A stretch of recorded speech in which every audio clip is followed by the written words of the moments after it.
How to add option to Watchlist Robinhood Mobile.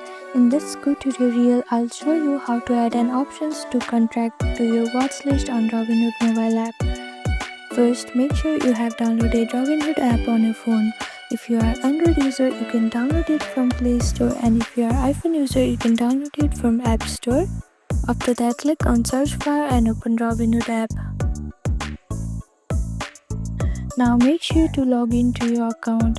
After you log into your account, use the search bar at the top to find the stock you want to trade options for. Now tap on trade and then choose trade options to see available contracts. After that, browse the contract, then tap on the one that you want to watch. Then tap the star icon. Once you are on the option details screen, tap the star icon on the top right corner. This adds to your contract to your watch list. So this is how you can add option to watchlist Robinhood. Thank you for watching this video. Please do not forget to like, share and subscribe to our channel, and comment down below if you have any other queries. Thank you.